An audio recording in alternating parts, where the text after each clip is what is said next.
Hello, my name is Daniel Yuck. Thank you for joining me today. I appreciate you, your time, and your support. In this video, I want to take some time and I want to talk about how I get through smudgy stencils. I want to relay some techniques, some thought processes that I use to go ahead and make it through stencils that come out similar to this. Should you have any questions at all, I encourage you to drop a comment below. Rest assured, I'll do my absolute best to assist in the best possible direction. When it comes to smudgy stencils, all of us are prone to it. It doesn't matter if it's going to be traditional style tattoos or you can see dense detail style tattoos like this that have and include more fine lines than heavier line weights. Now, it really doesn't matter, but depending on the design and how much details there is going to determine how much blurring, smudging we are going to experience from design to design. Even the stencil paper that we use also impacts the quality of the placement and of the actual transfer from the carbon paper to the skin. So all of these variables are to be considered. For this video, I will be using Spirit stencil paper. I'm using real skin, fake skin to demonstrate my points here. And this is going to be a real skin, fake skin hand that I am tattooing on just to kind of help me tattoo on a curvature surface and not a flat surface. If you were just starting out, it is 110% okay to tattoo on a flat surface. I will be leaving my Amazon affiliate and other affiliate links for you to the gear featured in this video in the description below so you can check it out on your end in case you want to follow along and match it up. For the machine, I'm going to be using my MusoToku Mercury M1 tattoo machine. I'm also going to be running the Mass Pro standard 3-round liner and probably the CNC Poly standard 5-round liner long taper. I am going to explain a little bit more on why I chose those needles in a moment. I'm going to be using simple Scotch shop wipes to clean up my fake skin, remove the excess. I'm going to be using dynamic black tattooing ink, and I'm going to be using petroleum jelly to go and remove the excess and clean it up. So that is pretty much everything that I am going to be using, and again, my affiliate links will be for you in the description below. Taking a closer look here at this stencil, you're going to notice that I did experience some smudging with these finer details like right in this area right here.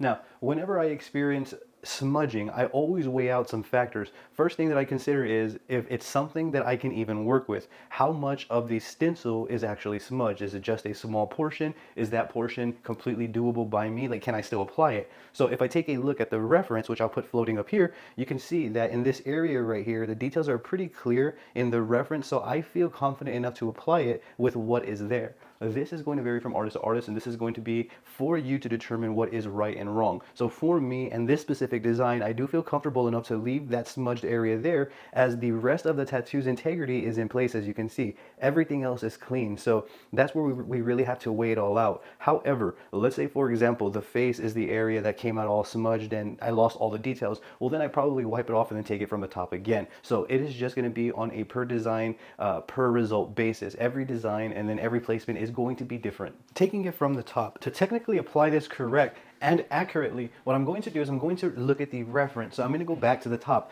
How did I draw this design? How did I place all the lines within this design right here? That's going to be the most important factor. Now I'm going to compare the design drawing in comparison to the smudging that I have here. If it's hard for me to make out what's happening here versus the reference, then it's a no-go easy. Now, if I can map out still everywhere that I need to go and still apply everything correctly and accurately, then I can go ahead and continue doing that. I can apply it that way if I'd like. The reason why I'm choosing smaller needle configurations is because I prefer to match up my line weight to the exact line weight within the stencil. For me, I don't want the client to have any surprises, so therefore I'm going to match up the design to the line weight that's actually existing, as opposed to kind of freestyling and fluctuating with line weights along the way. I don't feel like that would be professional. So for some details, I would use a 5-round liner. For other details, like in this area, I'd probably use a 3. That's going to be 110% subjective, to each their own. I'm sure we can do this all with the 5-round liner perfectly just fine. Now, with that being said, I'm going to go ahead and continue. Now that I've made the call that I am able to map this out here, I'm going to go ahead and apply this area while following the reference to the T as best as I can. I'm not going for perfection. I'm just using my eyes and what I have here to bridge the gaps between the accuracy of this design and the smudges that I have here. Where I'm going to begin technically is I'm going to identify the line that I can apply first that I know is 110% supposed to be there. So for this design here, I'm going to start with this area right here. I just want to reiterate this. I typically work from the bottom on up, but since I'm making a video about a specific point here, I'm going to start in this area. But I just want that noted that I do start typically from the area that's closest to me, and then I work my way on up for a low-stress tattoo application process. You can I talk about more about the techniques and fundamentals that I use in my tattoo book called the Fundamental Tattoo Handbook, which is available on Amazon.com. You can go to Amazon.com, type in Daniel Yuck, and then you'll see the Fundamental Tattoo Handbook pop right on up, which I do go in depth within that book about all of my techniques. I give you illustrative negative visuals as well to kind of make the learning process fun and memorable. So with that being said, I'm going to kind of follow the same steps that I always do here. What I'm going to do is I'm going to get some ointment and apply it to the area that I'm going to be tattooing. Not too much, not too little either. If I feel like there's too much, I'm going to dab away. So from here, I'm going to start right here, because I know that this is going to be a definitive line. Absolutely sure this line goes here. So you can kind of see that there's a practical reason why I applied that line. I didn't do it just because I think it's there. I applied this line first because I know it is. So if I wipe away, you can see that we have that boundarized, and then from here I could begin applying all of these other micro details in these surrounding areas. So right here you can see that it's super smudgy, but in correspondence to the reference, if I'm correct, we're going to bring it like this. And this is going to be done like so. And then we're going to repeat this all the way up this way. So I'm going to go ahead and do this one more time. And then just one more like so. There we go. And that right there is close, if not accurate, to what the stencil is reading. And then I would just simply repeat this all the way down right here. So you can kind of see that I'm boundarizing every part of the design to help me make sense of everything and to apply it accurately. So I'm looking at the reference, I'm paying attention to it, and then I'm applying these lines as cleanly as I can and staying accurate to the agreed upon design. So there's one, and then there's two more, and these are all completely smudged and not available to see, but they do go a little something like this here. Like so.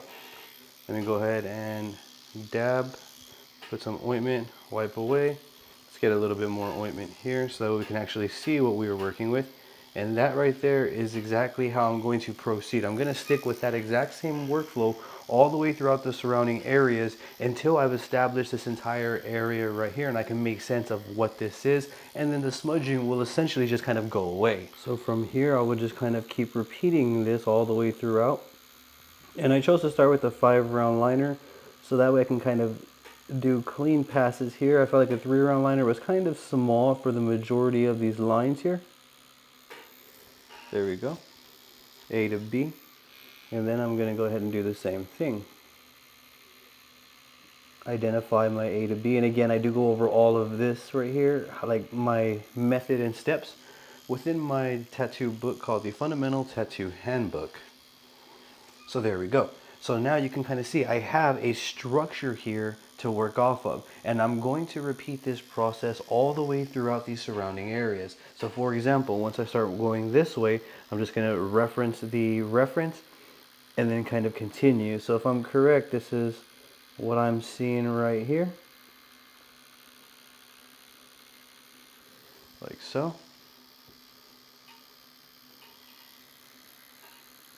And then this is going to be like the mustache area.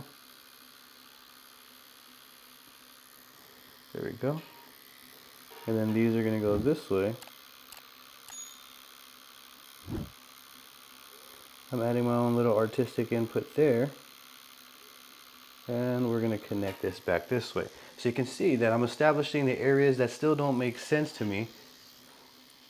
There we go. So now I have the structure and spacing from the chin area up to the mustache area.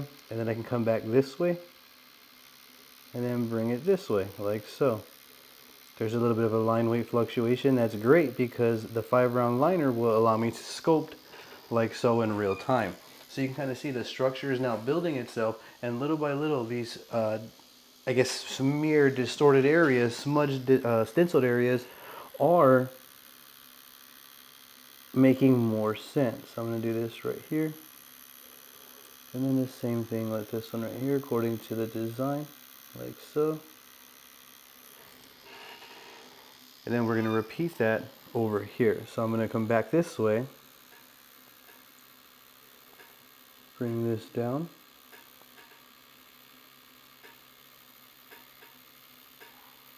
I'm running at 5 volts even because I'm using a smaller needle.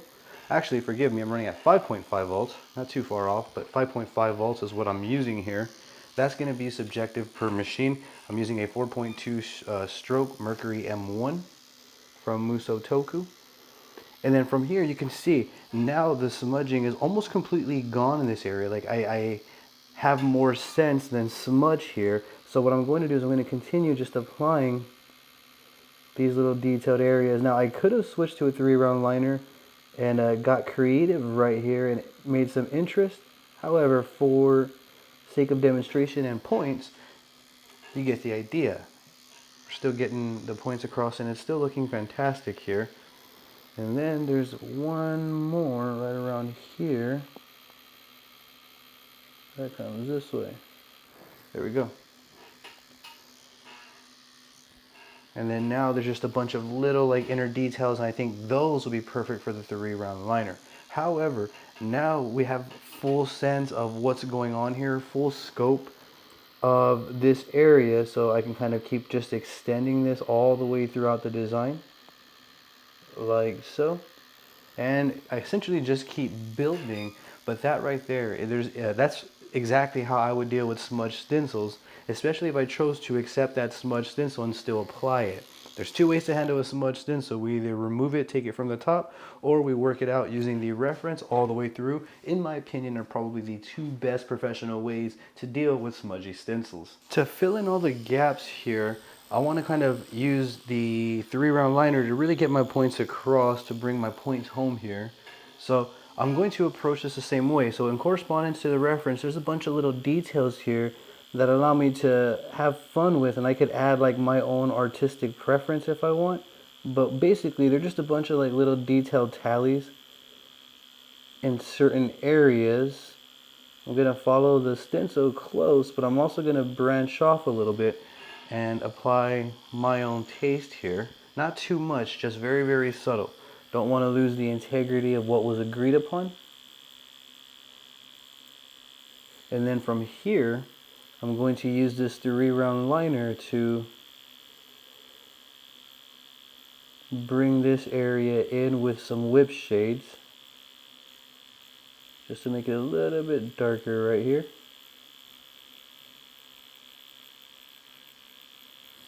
Like so.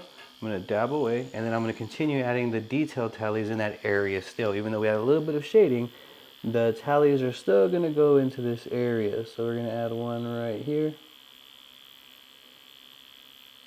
There we go. There we go. And then there we go. Now we have the part that was just previously smudged completed and reading cleanly, in my opinion. Now, I, again, as I mentioned, would repeat this process all the way throughout the entire design. That is going to be the paceful workflow that I use to work with the remaining part. However, the hardest part of dealing with the smudgy stencil has now been taken care of. And then from here you can see I'm free to add these little inner details right here. And I like that I'm using the 3-round liner because it's going to create more interest on the final read. But there we have it. That's exactly how I would go about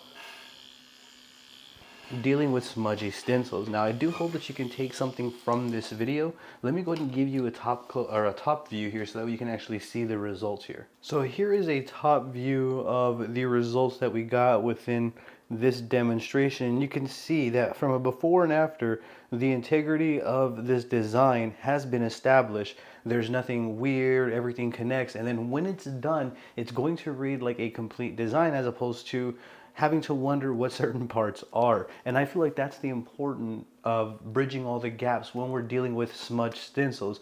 If we didn't bridge all the gaps and we essentially are winging it, then we're more prone to making lines connect to lines that aren't supposed to be connected to. You get the idea. Or just all in general, just applying it incorrectly, giving us a wonky looking, incorrect design with a bunch of design flaws. So this right here is how I would go about handling any smudges in any scenario. Doesn't matter the magnitude, doesn't matter how large or small. This is exactly the same routine and techniques that I would use to go about resolving certain designs. There comes a point where we have to remember not all smudges are acceptable. We have to learn how to say no. Like if it's just too much, then we take it from the top. We remove the entire design and then we reapply it again. And then we keep doing it until we get a design or a placement stencil that we can work with. That's the real ticket right there, I feel. Now, that will be it for this one. I do hope that you can take something from this video. If you found this video helpful, please consider giving it a thumbs up and subscribing to my channel, as I'll be bringing more tattoo videos like this for you. With that being said, thank you very much for watching and I appreciate your time. Have a great day.